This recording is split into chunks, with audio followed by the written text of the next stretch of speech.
Hello, and welcome to this video, which is going to be a little bit different than my more recent videos. More recent, but not recent because, of course, I haven't been really uploading a lot recently. But I would like to change that. Anyway, it will be different insofar is that it will be a manga haul video, which is something that I kind of started at the beginning of this channel. That's kind of how it started, doing some manga hauls and anime hauls and videos related to that. But I really hadn't been buying any manga at all in the past 2, almost 3 years.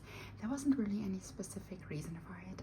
I had a very big move though, and I just didn't really feel like keeping up with a lot of current releases and didn't really feel like I was missing out in that sense. And so yeah, I just stopped buying them altogether for some time. But very recently well, a lot of my collection actually had to go into storage, and still is for the time being, because I will probably be moving again in the foreseeable future. But recently I was able to get some things out of storage, and also got a few of my precious manga and a few of the titles that I read from ongoing series and just in general, they really prompted me to want to start picking up some titles again and to continue some series. And now that I am a little bit more settled where I am currently staying, I really had a wonderful time last and this month. I'm continuing some series that I have really loved for a really long time, and also picking up some new titles that have been released during the time I wasn't really paying any attention to it.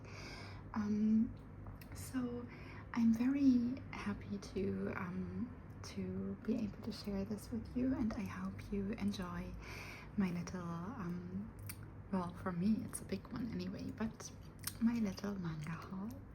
So I hope you enjoy. First one that I'm going to show you is from a series that I have loved for a very long time, and it is really one of my absolute favorites, if not my current favorite ongoing series, and that is volume 14 of A Bright Story by Kaoru Mori, in this, again, as always, beautiful hardcover edition by Yen Press. This mangaka Kaoru Mori is one of my favorites. I have loved her series Emma and A Bright Story for as long as it has been releasing. And one of the books that I got out of storage recently was the 13th volume, which I hadn't actually read yet. I had picked that up at the time it came out, and yeah, then I couldn't, well, it had to go into storage and I couldn't really get to it, but I did recently read it and I loved it, of course, and so I wanted to continue this series, and so I picked up volume 14 and I absolutely adored it. I would probably say that about every new volume that is released of this series, but somehow I feel like this volume in particular, I just loved it so much. I loved and I felt myself getting teary-eyed a few times, and I just enjoyed it very, very much. I don't really want to give you any spoilers in case you're not familiar with the series already, but I can tell you, well, the setting is a historical one, you can probably tell that, and it is kind of set along what was formerly known as the Silk Road, Central Asian countries, and follows some nomadic tribes there, some that live in towns there, and yeah, just the lives of some specific people, of some young couples, and to me it is a very interesting period of time, a very interesting setting, and Kaoru Mori, of course, her art is absolutely breathtaking. I can just give you a little bit of a glimpse here. It is beautiful and so rewarding for me to read, honestly. I just adore this series, and it comes warmly, highly recommended from me, in case that is something that you might be interested in yourself. So the next volumes that I'm going to show you are from a series that are also that have also a historical setting, but a historical fantasy setting, I would say. But it is inspired by real places, of course, and kind of deals with fantasy kingdoms, and there's intrigue and love and emotion and murder and it is very interesting to follow, and I really adore them. And that is the volumes 3, 4, and 5 of Tales of the Kingdom by Asumiko Nakamura. So I also have here volumes 1 and 2, which are the ones that I have read of the series so far. These are the ones that I also got out of storage, and I finally read them. And again, I got them when they came out, and then, you know, what happened then. But yeah, I finally got into the series, read them, and I really adored these 2 volumes a lot. I can give you a little bit of an introduction, but really, you can read it here, but really that is just this first volume, or maybe it goes a little bit into the second one as well. They are kind of an the tales are somewhat interconnected, but also a little bit episodic. You don't follow just the same set of characters all the way through to the end. I do believe the series will be finished with the 6th volume. So yeah, I went ahead and got all the ones that have been released so far, and I am very much looking forward to continuing this series. When it comes to the style, it is, I think, beautiful. Asumiko Nakamura's style to me is very distinctive, very elegant, and let me maybe give you just a little bit of a taste as well. Yeah, so she is also very well known for one of her BL series, Classmates. You might have heard of that one, or Dokyusei. And then also a series that is currently releasing of hers is A White Rose in Bloom, that I'm also enjoying. So yes, this series is one that I am very much looking forward to reading more of. And if you're intrigued, then you know, maybe you would like to try it for yourself, or you're a fan already, and yeah, you probably agree with my sentiments about this series.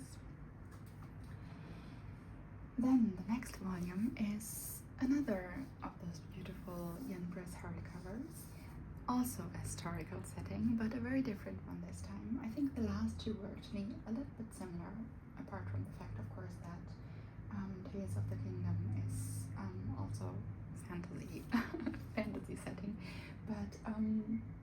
but this one is actually set in the Edo period of Japan, in Tokyo, and it is called Neighborhood Craftsman: Stories from Kanda's Gokuracho by Akito Sakaue. And I think the title and what you can see of the cover really reveals what it's about already. It is about neighborhood craftsmen and women in this specific neighborhood of Tokyo at the time, and follows them going about their craftsmanships, their work, and their just dedication to it, and I think it is very beautifully told, very beautifully portrayed, and it is also just a subject matter that I personally have been very intrigued by. and love to learn more about whenever I can. Many years ago, I went to a beautiful exhibition in a museum in Frankfurt, in Germany, and it was about craftsmanship in Kyoto, and it was just so intriguing and beautiful to witness and see a lot of this work that was on display, many everyday items that have just been crafted in this painstaking and beautiful way for centuries and are still being made in this way. And then also some culturally important objects that are maybe used in temples, and just very, very interesting to me personally. And so when I saw this is actually a new release. I don't know how many volumes there are going to be. It's only the first volume released so far, but I was just very, very interested to see what it's about and how it's being told. So yes, very glad to pick this one up. The next series is also a new release, and it's not a historical setting this time, but a modern one, and that is Takahashi from the Bike Shop. So when it comes to romance, specifically romance, shoujo or josei, I haven't really been into it that much lately. It's not that I don't like it, I love it actually. It's something that I really have always liked. Of course, as a teenager, I would read a lot of high school romance, shoujo, and now that I'm a little bit older, I do prefer these types of stories that feature also adult characters, but I just haven't really been reading a lot of these types of stories lately. But when it comes to this one, I was aware of this manga before it got announced for a release, so I was really happy to be picking it up. So far there are only 2 volumes out, but I think the 3rd one will be released in November. I really liked it. I like how relatively simple the setting and the story is. There's, so far anyway, there's not a lot of drama. It's just relatively simple story between these 2 people and how they meet and how they come about to how it happens that they kind of start a relationship. And I think she, the main female character, she is 30 years old, and I think he is 26, so it's younger male characters. Sometimes also nice to see that.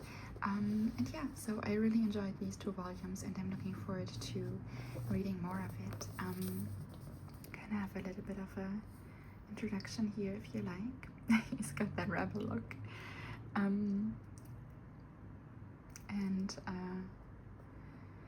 Yeah, it's just I also liked how the author introduced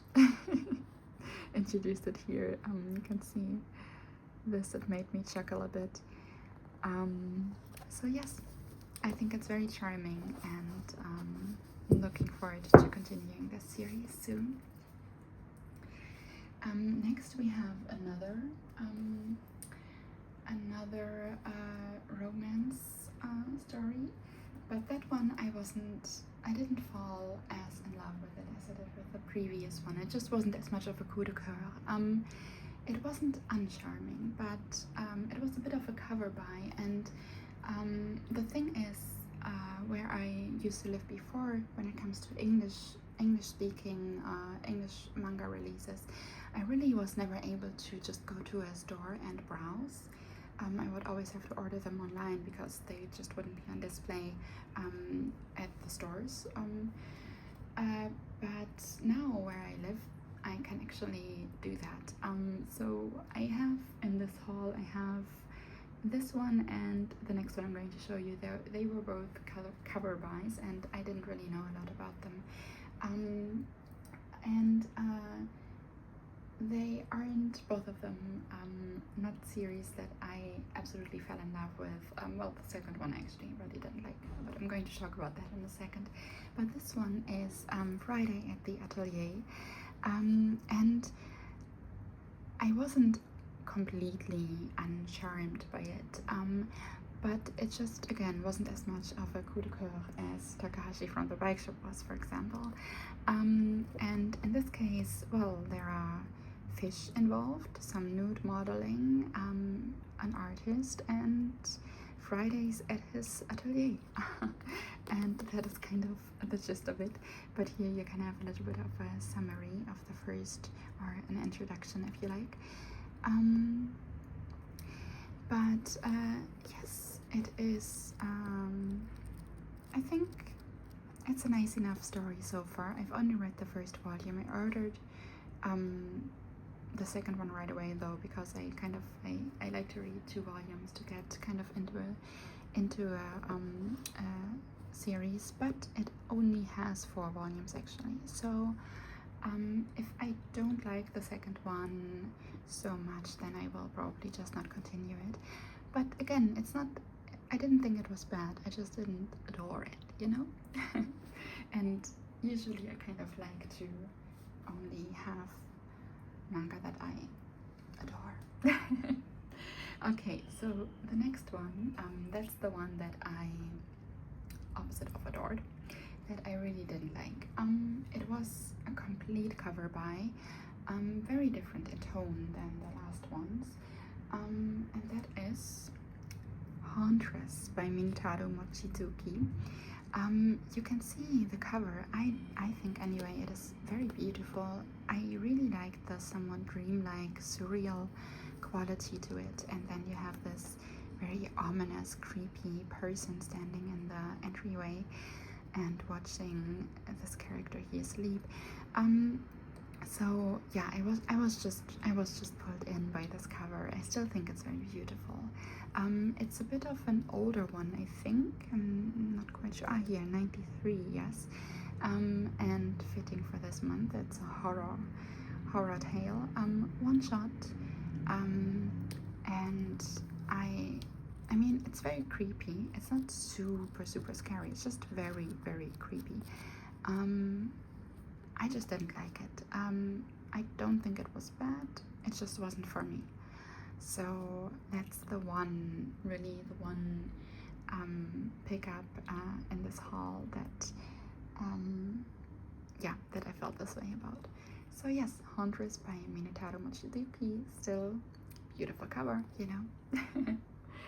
And then the next one that I'm going to show you is actually a series that I have been intrigued by for so long, and I actually had in a different release before, and that is Tokyo Babylon by Clamp. And these are the first 2 volumes of the newer release by Yen Press. So I also have the Dark Horse, those, you know, big collector's edition kind of omni volumes, but I never got around to reading them at the time. And the thing is that I really do prefer single volumes, so if I can pick them up, I try to do that. So when I saw that they were released again in this edition, I decided to pick them up. And they do also have these beautiful color pages that the other release had. Those, I will say, they were bigger and more prominent in the other release, so that was a bit more beautiful, but I don't mind much.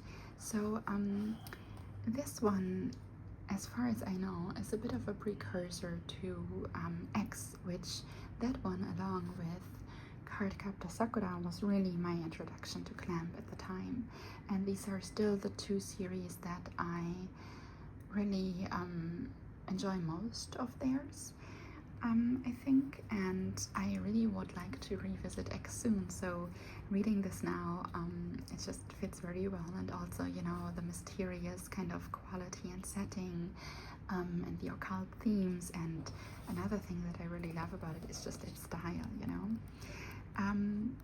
So I read these first 2 volumes, and I quite liked them, and I realized that they were very quick reads for me, so I went ahead and also picked up all of the remaining volumes because they have all released already, and that is volume 3, volume 4. You can see they're still shrink wrapped, I just picked them up. So volume 5, volume 6, and volume 7. So yes, Tokyo Babylon, it's been around for quite some time, and I'm very happy to be finally reading it, and I'm really enjoying its kind of mysterious atmosphere, and again the connection to X that I'm really looking forward to also be revisiting soon. I'm gonna take a sip of water, just 1 moment. I have a little bit of a sore throat, so speaking for a longer time is a little bit hard on it, but I still want to make this video. So the next volume is also a much older title, not a much older release though, because this is a re-release that I have really kind of, it's a series that I've been kind of coveting for a long time, because it is an older shoujo series, and I do quite like those most of the time anyway, and that is Red River by Chie Shinohara. This is the new release in the 3-in-1 volumes, and I have only picked up volume 1 so far, well, first 3 volumes, but yeah, because I just think it's a good introduction, but I'm almost certain that I will be getting the rest of it as well. Just from everything I have heard about it, I do believe that I will like this one. So Red River, also a historical setting, but you know, a girl being swept back in time from modern day, well, at the time modern day Japan, to Anatolia, ancient Anatolia, which I believe would be now Eastern Turkey, kind of that area, and from everything I've heard, and you can maybe also already tell a little bit from the cover, there will be some violence, some intrigue, some romance, a lot of emotion, and I am really looking forward to diving into this one, and I've just really been interested in it for so long, so I'm overjoyed to be holding this finally. A little bit sad about 3-in-1, but that's just kind of how these will be released nowadays, and you know, I'm just glad it's available again at all. So yes, Red River. I realized really the volumes that I'm going to show you from now on, they're all older titles, so yeah. It's just what I'm like a lot of the time into. Of course there are also wonderful new series that are releasing, but in general I just really love older shoujo or josei titles, especially actually when it comes to shoujo sci-fi, which you will see one title of in this haul, and also horror titles. I really like shoujo horror, especially when it's from the 80s or 90s or maybe even earlier. So yeah, the next one is something that something that I've been wanting to pick up for quite some time. It's not a new release, but yeah, it's been around for a little bit, and I think it's been released in several editions, and that is Mermaid Saga by Rumiko Takahashi. When it comes to mermaid tales, mermaid stories, I'm always kind of keen on picking them up or knowing more about them. There are a few. I think there is one by Satoshi Kon, and a few other tales that I picked up over the years. I just really like reading these kinds of, you know, like fairy tale inspired or yeah, just these kinds of stories. I grew up as a child with, definitely not with the Disney version of The Little Mermaid, but with the original, and then also a lot of other rather creepy, grim, darker fairy tales. So that is kind of what changed a lot of, not changed, but what kind of formed a lot of my tastes when it comes to these kinds of stories or tales in general. So Mermaid Saga, I've been wanting to give this one a try for a long time, but it really is the first time I'm reading anything of Rumiko Takahashi's. I have been familiar with her work, of course. The two series that were a big part of my childhood were Ranma One Half and then Inuyasha.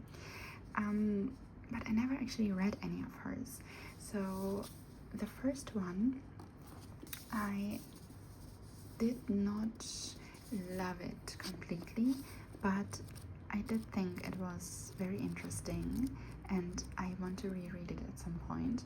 I do think the color illustrations are very beautiful. But the second collection I liked quite a bit better, and again, I'm already kind of looking forward to rereading it. So I know it was a good addition to my collection.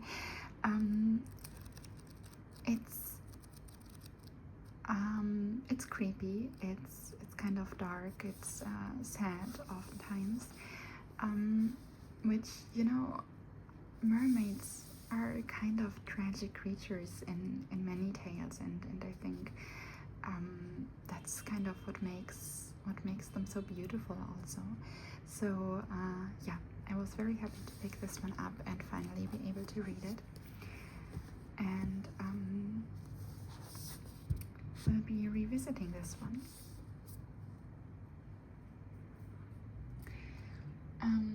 So I teased this one a little bit when I mentioned that I had an older shoujo sci-fi title. This release has been coming for a really long time, and it's by an author whose works the ones I have read anyway, absolutely adore. And that is They Were 11 by Moto Hagio, in a quite beautiful big release by Denpa. With also, again, some gorgeous color pages. And this is a series that I own in a different way as well, in this kind of elusive older shoujo collection. It is called Four Shoujo Stories, that was released by Viz many years ago. But this is really the first, or like it's kind of the definitive release in English now. And again, this specific release, it had some trouble along the way, the publishers. So I had to cancel my pre-order at the time, and yeah, it really took a long time to get to me. But now I'm just very glad to be able to hold this in my hands and pick it up whenever I feel like. And again, Moto Hagio, she has done quite a lot of sci-fi, shoujo sci-fi, josei, and I just think she's an absolute master at it. And when it comes to these types of works, from the 70s, 80s, but she also has actually some newer stories, most notably probably Otherworld Barbara, which I also own and really loved, which deals a lot with kind of dreams, like dreams as a tangible subject, and it's very intriguing to me, her subjects and her the way she tells stories, weaves them really, and layers them, and the characters, and of course the beautiful art. So yes, They Were 11 by Moto Hagio. I'm just so happy to own this now. And then the next one is also an older title. As I said, all of these, well, maybe not so much, but almost all of these are that I'm going to show you from now on. but it's also one that I have been wanting to check out for a long time, and I wasn't aware that there was going to be a new release of this one. So I really just saw this at the bookstore that I went to and picked up the first volume, and then went back for the second one and the third one, and that is Pet Shop of Horrors by Matsuri Akino in these beautiful collector's editions by Seven Seas. They do come with a bit of a hefty price tag, I think, but it's worth it to me anyways, because I think they're very gorgeous, and I have read all three of them and I really love them so much. I've just been enjoying everything about them. The creepy, kind of mysterious, beautiful, ethereal Dee, our main character here, the shop owner, and the setting as well. It is, I think, 1980s, early 90s, Chinatown in LA, I think, and I think it's very beautifully drawn. I would have loved to have some color pages in here as well, but yeah, you can have a little right here if you like. Yeah, it's mysterious, it's beautiful. It has a lot of scenes with interesting creatures and some strange mythologies, and sometimes it's very odd, and it's a bit weird and mind-boggling, and leaves me wondering a little bit, but honestly I love it all. So I'm so happy to finally be reading this series, and I'm really looking forward to picking up the fourth collection in November.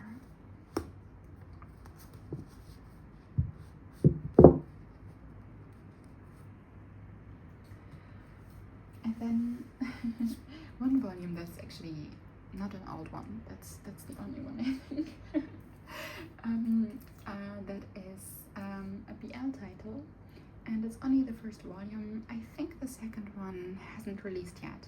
I haven't read it yet, but I liked the art style, and I liked the kind of introduction to it, and so that is Haberdashery Ginmokusei Part 1. Yeah, not much to say about it. I think I'm going to like it. Here you can read a little bit about it. I don't buy that much BL anymore really, but I do have a lovely little collection that I'm quite fond of, and I come back to every now and again.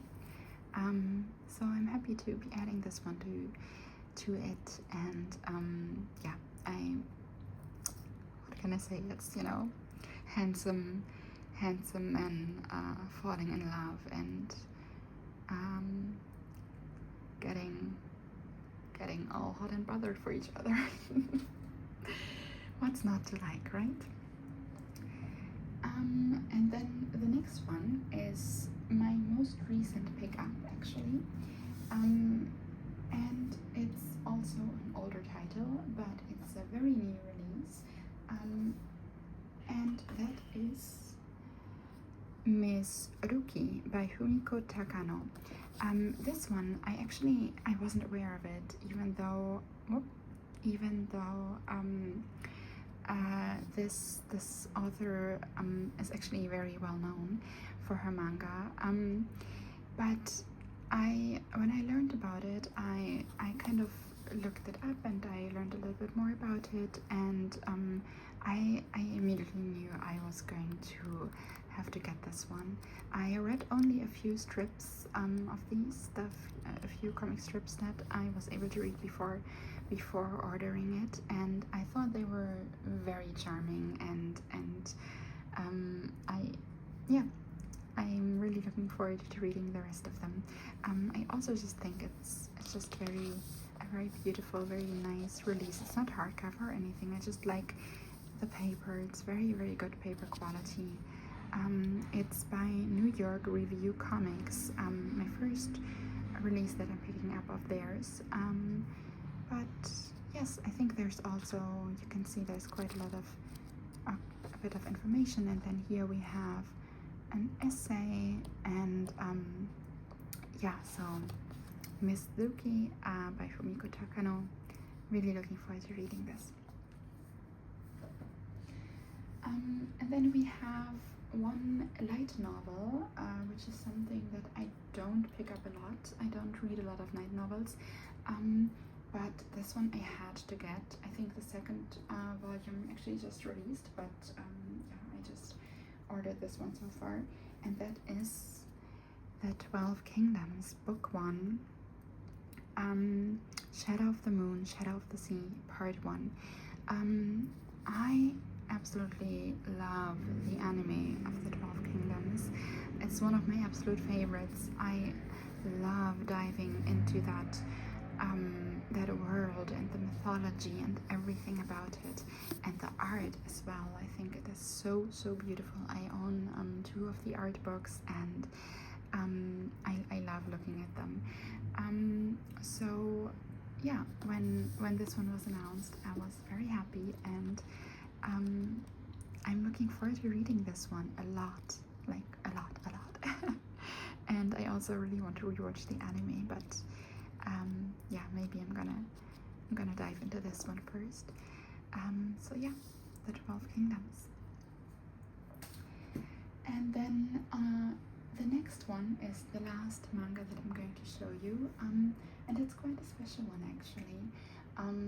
Older titles, because it's a short story collection by Ryoko Yamagishi, and this is a bilingual release, Japanese and English, and that is The Voice of the Current, again by Ryoko Yamagishi, the bilingual one, and it was released for her 50th anniversary debut, and as you can see, it has the English translations here and then Japanese on the margins, and these are, is it 5 or 4?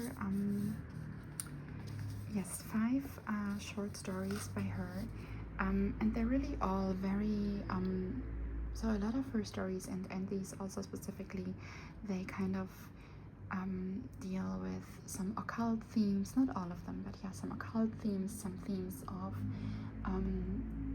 women in Japanese society, and they are of kind of a horror nature, and some of them are very creepy, specifically the last one, and then some of them also have some mythological portrayals, as you can say here, that is celestial arabesque. My favorite one was Sphinx, actually, which has some topics of mental health, and I think it was very interestingly portrayed, and I do have to say, when it comes to the translation, it's a little bit wonky at some points, just a bit not that I not wrong as in what is translated, but just yeah, the quality of what, like how it is said or written, but you know, I didn't mind that too much. There were a few mistakes, but I still quite enjoyed this. Oops. And I really quite like her hairstyle. Again, it's older. I think this one is from the 70s, mostly the stories, and yeah, so I really enjoyed this one, and I think Ryoko Yamagishi's art is very beautiful, which is something that I can show you a little bit more with the next thing that I have for you, and that is the first of 3 art books that I picked up recently. I do have quite a big art book collection, but most of them I don't have with me at the moment. I yearn for the day that I can hold them in my hands again, because I really love looking at them from time to time. And this one is the first art book I picked up in a very long time, and it is the Ryoko Yamagishi art book in Japanese, but mostly it is illustration. There is some text and interviews at the end, but mostly it is just her beautiful color illustrations, and then also some black and white. Let me take this off. I definitely would like to do an art book ASMR with this one because it's just really that gorgeous. So I can give you a little bit of a taste here. So again, a lot of occult themes, but also you can see that there are some, like she has arabesque, I think it's called, the ballet series, and then some mythological themes and other cultures portrayed as well, and I think her art is just absolutely gorgeous. Then there's manga, that one again, and then here we have an interview which I would have to translate, but you can see that it's, you know, the illustration section really makes up a really big part of the book, and so I was so happy to pick this one up. I got it from Amazon Japan and it's still available. It was released as part of a really big beautiful exhibition of Ryoko Yamagishi's art. So yeah, I'm so in love with this book. And then the next art book that I picked this one up locally, is by Rumiko Takahashi, and that is for Ranma 1/2.